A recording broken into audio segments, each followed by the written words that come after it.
wanted to use Billy it. Shark.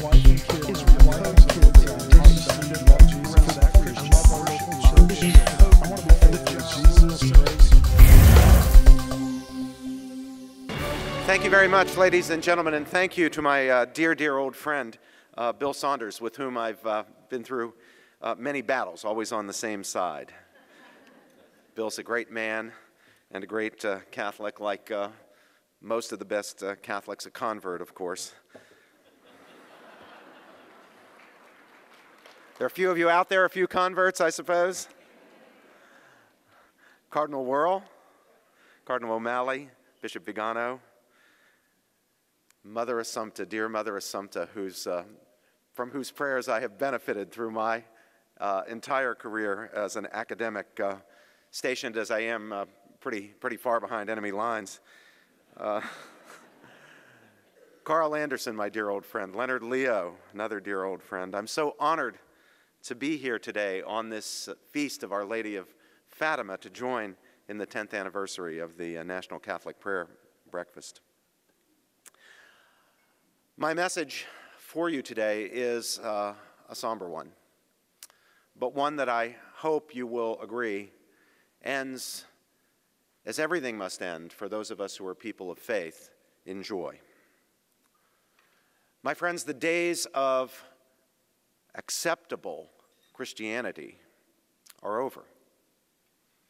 The days of comfortable Catholicism are past.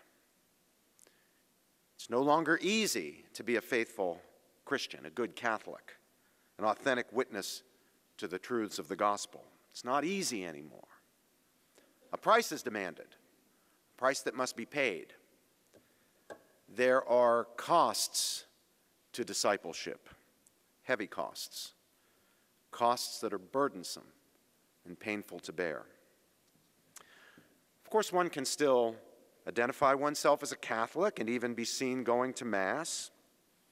That's because the guardians of those norms of cultural orthodoxy that we have come to call political correctness do not assume that identifying as a Catholic or going to Mass necessarily means one actually believes what the Church teaches, especially on issues such as marriage and sexual morality and the sanctity of human life. And if, in fact, one does not believe what the Church teaches, or, for now at least, even if one does believe those teachings, but is prepared to be completely silent about them, one is safe. One can still be a comfortable Catholic. In other words, a tame Catholic, a Catholic who is ashamed of the gospel, or who is willing publicly to act as if he is ashamed of the gospel, is still socially acceptable. But a Catholic who makes it clear that he or she is not ashamed of the gospel is in for a rough go. He or she must be willing to take risks and make sacrifices. If, Jesus said, anyone wants to be my disciple, let him take up his cross and follow me. We American Catholics, who have had it so good, having become comfortable, had forgotten or ignored that timeless gospel truth. If you want to be my disciple, take up your cross and follow me. But there will be no ignoring that truth now, my friends. The question each of us today must face is this: am I ashamed of the gospel? And that question opens to others. Am I prepared to pay the price that will be demanded if I refuse to be ashamed? If, in other words, I am prepared to give public witness to the massively politically incorrect truths of the gospel. Truths that the mandarins of an elite culture shaped by the dogmas of expressive individualism and me-generation liberalism do not want to hear spoken. Or put more simply, am I willing Or am I, in the end, simply unwilling to take up my cross and follow Christ? Powerful forces and currents in our society press us to be ashamed of the gospel, ashamed of the good, ashamed of our faith's teaching on the sanctity of human life in all stages and conditions, ashamed of our faith's teaching on marriage as the conjugal union of husband and wife. These forces insist that the Church's teachings on these matters are out of date, retrograde, insensitive, uncompassionate, illiberal, bigoted, even hateful. These currents bring pressure on all of us, most especially on young Catholics, to yield to this insistence. They threaten us with consequences if we refuse to call what is good evil and what is evil good. They command us to conform our thinking to their orthodoxy, or else say nothing at all. Do you believe, as I believe, that every member of the human family, irrespective of age or size or stage of development or condition of dependency, is the bearer of an inherent and equal dignity and right to life? Do you hold that the precious child in the womb, as a creature made in the very image and likeness of God, deserves respect and protection?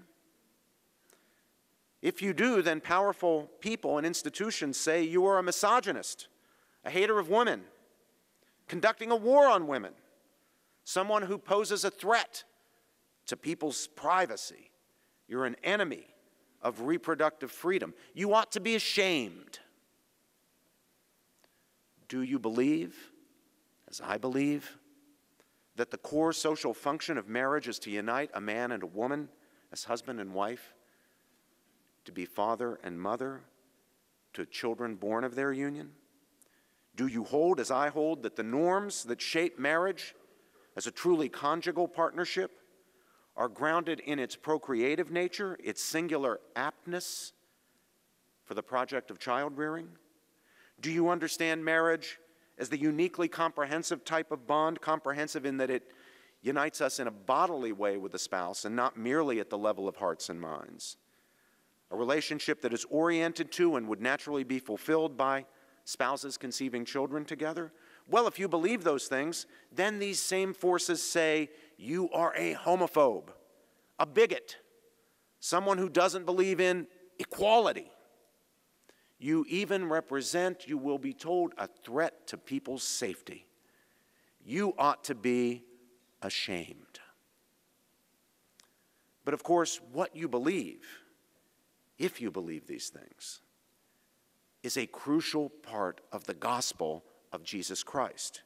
You believe the truth in its fullness about the dignity of the human person and the nature of marriage as proclaimed by the Church, our only secure source of understanding the gospel message.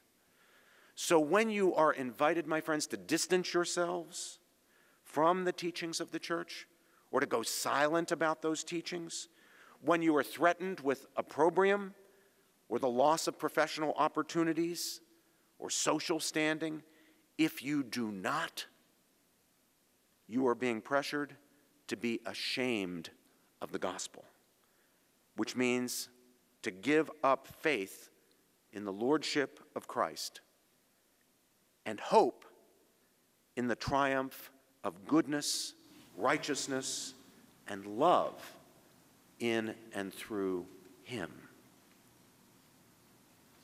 To be a witness to the gospel today, my friends, is to make oneself a marked man or woman. It is to expose oneself to scorn and reproach. To unashamedly proclaim the gospel in its fullness is to place in jeopardy one's security, one's personal aspirations and ambitions, the peace and tranquility one enjoys, one's standing in polite society. One may, in consequence of one's public witness, be discriminated against, denied educational opportunities and the prestigious credentials they may offer. One may lose valuable opportunities for employment or professional advancement. One may be excluded from worldly recognition and honors of various sorts. One's witness may even cost one treasured friendships. It may produce familial discord and even the alienation of family members. Yes, there are costs of discipleship, heavy costs. There was a time not long ago when things were quite different, when we could be comfortable Catholics. Of course, there have always been anti-Catholic currents in sectors of American society, and in certain places, at certain times, one paid a price for being a Catholic. But as the nation progressed, anti-Catholicism in many sectors dissipated, and one could be a true and faithful Catholic without suffering significantly in terms of lost opportunities or standing in the community. Biblical and natural law beliefs about morality were culturally normative. They were not challenges to cultural norms as they are today. But those days, my friends, are gone. They are not coming back anytime soon. What was once normative is now regarded as heresy, the moral and cultural equivalent of treason. And so, here we are. You see, for us, as for our faithful evangelical friends, it is now Good Friday. The memory of Jesus' triumphal entry into Jerusalem has faded. Yes, he had been greeted not long ago by throngs of people waving palm branches and putting them down on the road and shouting, "Hosanna to the Son of David." Jesus rode into the Jerusalem of Europe and the Jerusalem of the Americas and was proclaimed Lord and King. In those days, it was comfortable to be a Catholic. But all that is gone now. Friday has come. Friday is here. The love affair with Jesus and his gospel and his church is over. Elite sectors of the cultures of Europe and the Americas no longer welcome his message. Away with him, they say. Give us Barabbas. So for us, there is simply no avoiding the question. Am I ashamed of the gospel? Will I be ashamed of the gospel? Am I unwilling to stand with Christ in proclaiming his truth? Oh, things were easy in those Palm Sunday days. Standing with Jesus and his truths was the in thing to do. You could be part of the crowd, waving the palm branches, shouting the hosannas. But now it's Friday, and the days of acceptable Christianity are over. The days of comfortable Catholicism are past. Jesus is before Pilate. The crowds are shouting, "Crucify him." The Lord is being led to Calvary. Jesus is being nailed to the cross. And where are we? Where are you and I? Are we afraid to be known as his disciples? Are we ashamed of the gospel? Or will we muster the strength, the courage, the faith to be like Mary, the mother of Jesus, our blessed mother, and like John, the apostle whom Jesus loved, and stand faithfully as they did at the foot of the cross? Or will we be like all the other disciples and flee in fear?